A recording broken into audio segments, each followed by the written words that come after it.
Andhra Pradesh assembly సమావేశాలపై CM Chandrababu Naidu కీలక ప్రకటన చేశారు. ఎమ్మెల్యే ఎమ్మెల్సీలతో సమావేశంలో మాట్లాడిన సీఎం చంద్రబాబు రాబోయే 10 రోజుల్లో ఏపీ అసెంబ్లీ సమావేశాలు ఉంటాయని, మహిళా బిల్లు కోసం ఏపీలో 3 పార్టీలతో కమిటీ ఏర్పాటు చేయబోతున్నట్లు చెప్పారు.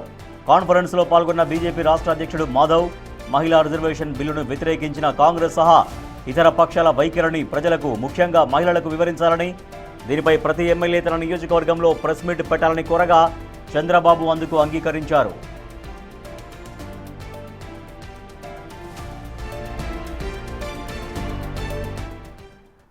ఆంధ్రప్రదేశ్ అసెంబ్లీ సమావేశాలు మరో 10 రోజుల్లో ఉంటాయని స్పష్టం చేశారు ఏపీ సీఎం చంద్రబాబు. మరింత సమాచారాన్ని మా ప్రతినిధి రాజేష్ అందిస్తారు. రాజేష్, ఇప్పటికే ఎమ్మెల్యేలతో ఎమ్మెల్సీలతో చంద్రబాబు కాన్ఫరెన్స్ నిర్వహిస్తున్నారు ఆంధ్రప్రదేశ్ అసెంబ్లీ సమావేశాలకు సంబంధించి. సో దాంట్లో ప్రధానంగా ఎటువంటి అంశాలు ఎజెండాగా ఉండబోతున్నాయి? అంటే పార్లమెంట్లో ప్రవేశపెట్టినటువంటి మహిళా రిజర్వేషన్ బిల్లుని ఇండి కూటమి వ్యతిరేకించడం పట్ల ఆంధ్రప్రదేశ్ వ్యాప్తంగా ఎన్డీఏ భాగస్వామ్య పక్షాలు ఉన్నటువంటి 3 పార్టీలు కలిసి వివిధ కార్యక్రమాలు నిర్వహించాలని ఉదయం జరిగినటువంటి టెలికాన్ఫరెన్స్లో ముఖ్యమంత్రి చంద్రబాబు నాయుడు ప్రకటించారు. ఎమ్మెల్యేలు, అదేవిధంగా అటు బీజేపీ రాష్ట్ర అధ్యక్షుడు మాధవ్, జనసేన పార్టీ నుండి నాదెండ్ల మనోహర్ టెలికాన్ఫరెన్స్లో పాల్గొన్నారు. ముఖ్యంగా ఈ నెల 30 వరకు రాష్ట్రంలో ఉన్నటువంటి అన్ని మండల కేంద్రాలు, జిల్లా కేంద్రాల్లో వివిధ కార్యక్రమాలు నిర్వహించాలి, నిరసన కార్యక్రమాలు, ప్రెస్ మీట్లు పెట్టాలని చంద్రబాబు పిలిపించారు. దీనికి అనేక సదస్సులు నిర్వహించాలని కూడా చంద్రబాబు పిలిపించారు. శ్రీశక్తి అనే పేరుతో సదస్సు నిర్వహించాలని చంద్రబాబు తెలిపారు. 3 పార్టీలు సమన్వయం చేసుకుని ఈ కార్యక్రమాన్ని నిర్వహించాలి, ఇండి కూటమి వ్యతిరేకించిన తీరుని, కాంగ్రెస్ పార్టీ వ్యవహరించిన తీరుని ప్రజల్లోకి తీసుకువెళ్లాలంటూ కూడా చంద్రబాబు ఈ సందర్భంగా తెలిపారు. ఈ నెల 30 తారీఖు లోపు రాష్ట్రంలోని 3 ప్రాంతాలు, అటు తిరుపతి, విశాఖపట్నం, విజయవాడ, ఈ 3 ప్రాంతాల్లో భారీ బహిరంగ సభలు ఏర్పాటు చేయాలి. ఈ భారీ బహిరంగ సభలకి అటు చంద్రబాబు, పవన్ కళ్యాణ్, మాధవ్, ఈ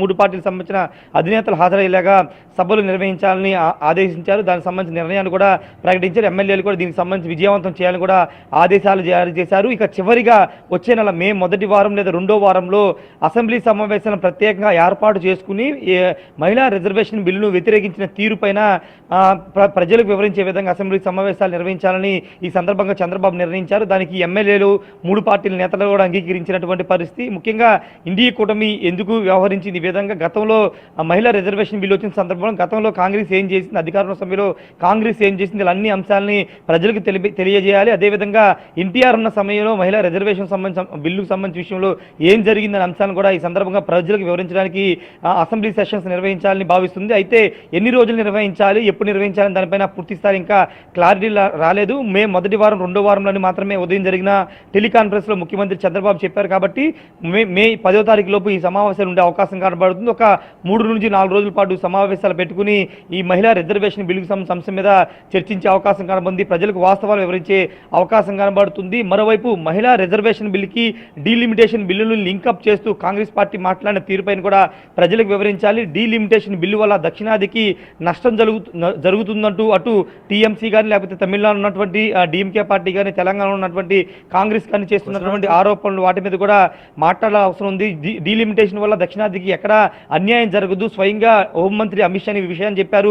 ఏదైనా ఇబ్బందులు ఉన్నా, సమస్యలున్నా దాన్ని పరిష్కరించడానికి సిద్ధంగా ఉన్నామని అమిత్ షా ప్రకటించిన తర్వాత కూడా మహిళా రిజర్వేషన్ బిల్లుకి డీలిమిటేషన్ బిల్లును సాకుగా చూపించి ఇండి కూటమిలో అయినటువంటి ప్రధానంగా ఉన్నటువంటి కాంగ్రెస్, అదేవిధంగా టీఎంసీ, డిఎంకే పార్టీల తీరుని ఎండగట్టాలని చంద్రబాబు సందర్భంగా పిలుపునిచ్చారు. ఖచ్చితంగా ఈ నెల 30 తారీఖు తెలుగుదేశం, జనసేన, బీజేపీ ఈ 3 పార్టీల నుంచి ఒక కమిటీ వేయబోతున్నట్టుగా తెలుస్తోంది. కమిటీ దేనికోసం? అసెంబ్లీ సమావేశాల నిర్వహణ కోసమైనా? దేనికి కమిటీ? అంటే 3 పార్టీల సమన్వయం కోసం 3 పార్టీలకు సంబంధించినటువంటి నాదెండ్ల మనోహర్, జనసేన పార్టీ నాదెండ్ల మనోహర్, టీడీపీ రాష్ట్ర అధ్యక్షుడు పల్లా శ్రీనివాస్, అదేవిధంగా బీజేపీ నుండి మాధవ్, వీళ్ళ ముగ్గురితో ఒక సమన్వయ కమిటీని ఏర్పాటు చేయబోతున్నారు.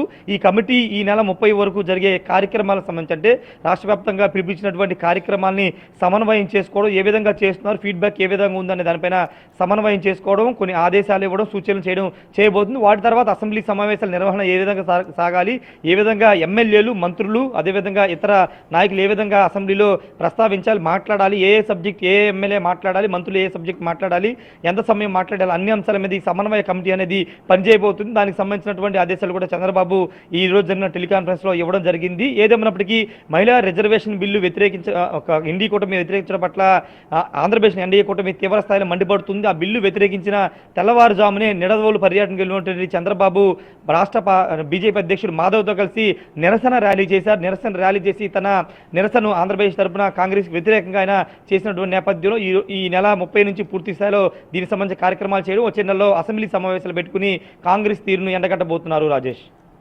Right, thank you Rajesh. 10 రోజుల్లో ఆంధ్రప్రదేశ్ అసెంబ్లీ సమావేశాలు ఉంటాయని స్పష్టం చేశారు ఏపీ సీఎం చంద్రబాబు. ఈ మేరకు ఎమ్మెల్యేలతో ఎమ్మెల్సీలతో టెలికాన్ఫరెన్స్ నిర్వహించారు.